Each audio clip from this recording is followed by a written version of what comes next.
Start.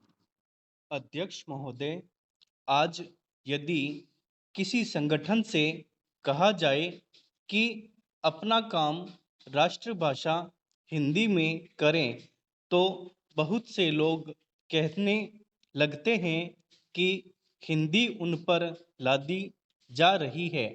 उस समय वे भूल जाते हैं कि अंग्रेजी उन पर पहले से लदी हुई है। अंग्रेजी के लिए स्वेच्छा और अपने देश की भाषा के लिए विरोध, यह उनकी कैसी देशभक्ति है। गांधी जी ने बिना कारण ही अंग्रेजों का विरोध नहीं किया था। अपने समाज तथा नवयुवकों की परेशानी को उसने समझा। वे केवल गांधी जी ही थे।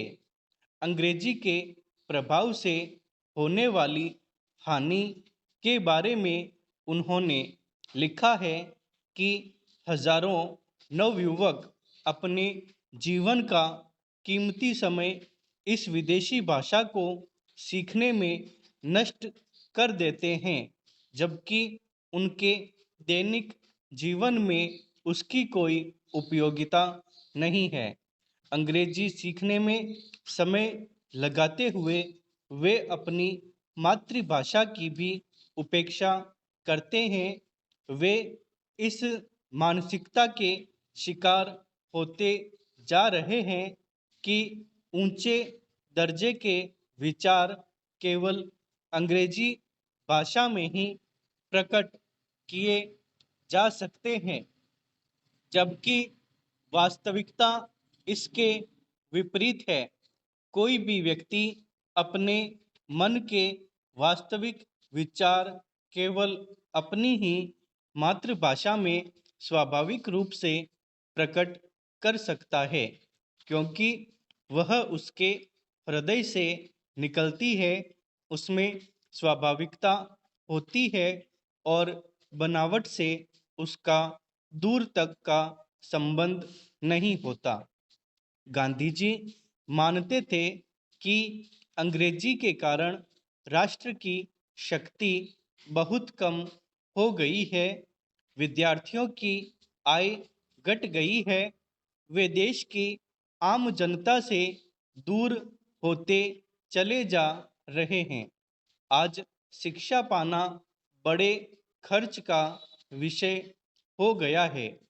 यदि यही सिलसिला बहुत समय तक जारी रहा, तो राष्ट्र की असली आत्मा ही नहीं रह पाएगी।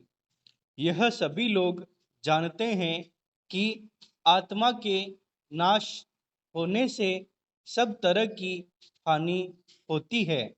गांधी जी ऐसा क्यों सोचते थे?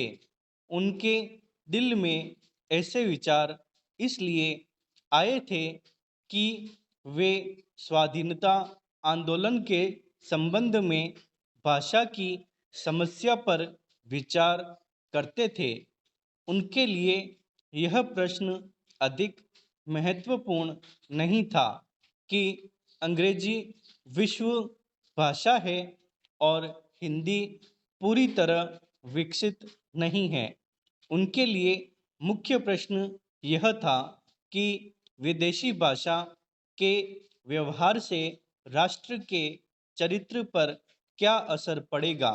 इसलिए वह इस देश से अंग्रेजी को तुरंत विदा कर देश की भाषा का ही प्रयोग करना चाहते थे।